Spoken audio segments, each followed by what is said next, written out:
thank you for coming and taking a few minutes out to come and talk to us today. Really appreciate it. I really appreciate it. That's cool. It's very hot. It is very hot. It smells horrible, and I can't hear what folk are saying over the racket down there.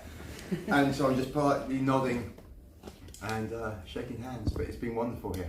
Yeah, good. So people who perhaps might not know you yet, and there might be some still out there, like to introduce yourself, introduce your band. We are the Outlaw Orchestra, hailing from the south coast of the UK. We're a three-piece, or as somebody said the other day, a six-legged beast. Took me a moment to work that out. We're the Outlaw Orchestra. We're a three-piece. Banjo, and he also plays pedal steel. A drummer, and myself, I play guitar and sing. And you might say, where's the bass player? I'm not going to get technical, but my bottom two strings of my guitar are wired up to a bass amp, so I do this and finger pick and play the bass and sing. Multi-talented, no, to be honest, I just get away with it because it's really loud. It's not very clever, really. That's great. How did you come about to bring the Outlaw Orchestra into being then? What's the story of your journey? Yeah, I mean, I'll just sum up real quick. Just born a Stones fan, had no choice in that. And then I was in Wolverhampton as a young nipper, and there was a band in a pub called The Plough. I hope these guys see this. I would love them to. And these guys were in this pub called The Plough. Four of them, so drunk, and they were like the Small Faces, or the Faces. And they're ripping it up, and they're playing just straight rock and roll. And then the bass player fell through the drum kit. He was so drunk, they carried on rocking. It was the best night I've ever seen. And I said to my then girlfriend, I want to be in a rock and roll band that plays straight three-chord rock and roll like the Faces, the Choir Boys, Status Quo, just Saturday night music. Went back to Southampton, joined a band that was like that. They were called County Line. County Line were famous for their fights.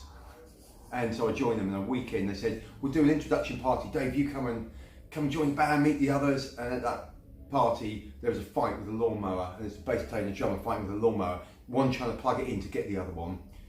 This band is the best band ever. County Line became Hazard County became the Outlaw Orchestra. As each member left and they got replaced, I was the last man standing with Ryan, the drummer. And then we went through the arduous process of trying to interview and recruit banjo players that like rock music. And there aren't many. And I really went through some freaks to find Pete, and then we found Pete, and he's a bit of a freak anyway. That's great. Where did the name come from then?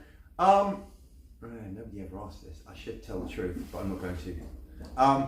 But the bottom line is we play outlaw country. Outlaw country is like Johnny Cash when he did covers of Rusty Cage by somebody write the comment underneath. Who did Rusty Cage? Was it?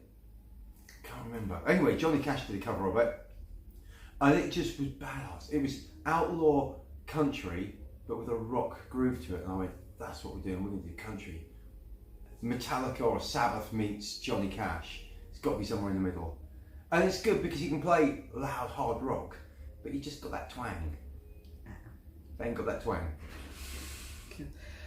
What's on your playlist now then, when you're not playing? What are you listening to? Wait, I never answered the question. How did the name come about? How did the name come about? And I'm going to answer the next one. My memory's great. How did the name come about? There was a young lad who was playing drums for us at one point, but he didn't have a drum kit. He had a suitcase, and he had a bass drum. And so he'd stand up, and we did a gig, and he stood there with a bass drum as it hit the suitcase, and that was our rhythm. And he just stood there. It's like Michael Flatley, wasn't it? Right? So, and every time he showed up for practice, another member of the band had left, and somebody else had come in. And then somebody left, and we got two girl backing singers came in, and then we got rid of them, and then somebody else. He went, this outlaw country's like an orchestra. This is a true story. And he said, he sat there and he's quite artistic, and he went, the Outlaw Orchestra. Oh, that's a great name. And then he vanished. But we kept his logo. Legacy. So yeah, go on then. And then what are we currently listening to? Yeah, what are you listening to right now? What's on your playlist? I don't do Spotify, I think I just do YouTube. This one's out there. Zoot. Right? Nobody will know this. Please, if this goes online, somebody write a comment on it. Zoot. are a four-piece band formed in Adelaide in 1964, and I am going to go as far as saying they were doing Sabbath before Sabbath did it. And I found them on the net this week, and they're called Zoo, and they do a cover of Eleanor Rigby. It is the meanest, darkest, heaviest song I've ever heard. It is truly like Seek and Destroy from Metallica, played in 1967. But it's Eleanor Rigby, and the band's called Zoo, and I played it to the boys on the drive up, and they went, play it again. That's the coolest thing you ever heard. So we might cover Eleanor Rigby in the future. Who writes the songs in the band? Is it a collaborative thing, or is it all down to one of you? Pete and I endlessly just write lyrics down, which you hear on movies. People say cool line and you write it down. And even some ladies in the week bumped into me in the precinct in Southampton.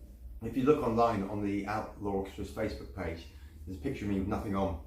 I've just a pair of cowboy boots and a cowboy hat there, and I'm thumbing a lift. Did you see it? All right. And so this lady said, where can I find you on social media? And I said, and I walked on. Bumped into her again later that day, and she said, you ain't got nothing to hide. And I went, you ain't got nothing to hide. Bam, song title. So you're constantly listening for it. Yeah, I'll just sit late at night. The lightning strikes in the middle of the night usually, and you pick up a guitar. That's a good riff. Have I actually stolen that from AC/DC? Probably. But if I tie it up with that lick from Prince and that little chorus that George Harrison did, I've got a song. Then I'll take it, drive down to see Pete, and Pete will listen to it and go, what if we did this? And he picks up a banjo, and then suddenly it unravels, it happens. It doesn't always happen that quick. Our new single, Bag of Bones, has taken a year to come together, that song. Yeah, it's so simple, but it took a year to come right. So, yeah, you can't plan it. Yeah. Question I have to ask you then is, do you manscape? Absolutely. For sure. There's 20, what is it? It's not 1970. I can't believe that. Did I say that one? I can't believe this. This is going publicly. Anyway, it's 2023. Get your freaking razors out, boys, because it is not mid-70s, all right? You can have stubble hair, you can have a bit of a hairy chest, but you just got to start to blend it out. Then you could argue, hang on, you've got hair up to your knees, right, and your legs, and then, hang on, there's a, no, that's a bit here. And then you've got to blend, so it's kind of like a fade away and then fade back. So you can have hairy ankles, right, hairy knees, then completely nothing on the tarmac at all, and then starts again at belt line. Kind of sounds a bit strange. Maybe you're just going to check out that picture of me on the Facebook page. I think back then maybe I didn't. I think that's about 2007. I think the razor must have come out about 2010. And then you go through a horrible process. But anyway, I won't go there. Anyway, just be modern. Women don't like it anymore. We're not supposed to be cavemen anymore. Sex is so much better, I promise you. Anyway, go on. Can't believe you gave that up. That's outrageous. Open my blushing. It's just hot in here, that's all. Out of the three of you, who's a sensible one?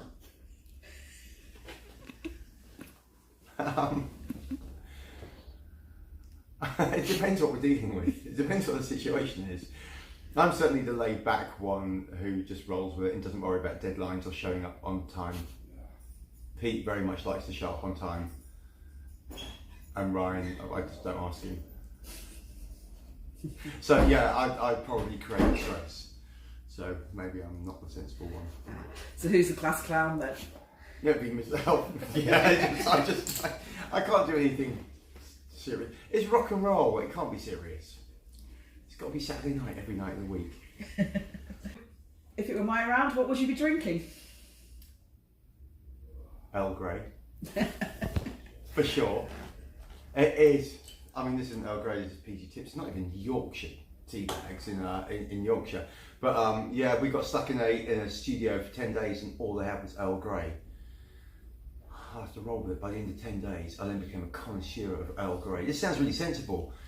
I love it. I really do love it. And then when I saw The Who and Roger Daltrey came on stage with a cup of tea, I went, if it's good for Roger Daltrey, it's good for me. I like good old cooking lager. Bud or Paws. Nothing fancy. Cheap beer. cheap cooking beer. Cooking lager, as we call it. Yeah. Yeah, so I'm a cheap date. Dave, thanks. Just as we're finishing off, then let's just say what's coming up for Outlaw Orchestra. What's coming up? We've got a then? new single coming out in the start of November, and it's heavy. It ain't like the old country stuff. It's heavy and a bit more brutal, more up my street. And then the next song coming out after that is a little bit heavier, and then we're back in the studio to finish the album, which will be out about this time next year if I get round to it. Awesome. Well, thanks for taking time Thank to you talk. so So it was much. great to catch up with you, and let's catch up with you in 6 months and see where you're up to. Fantastic. Fabulous. Thanks. All the best.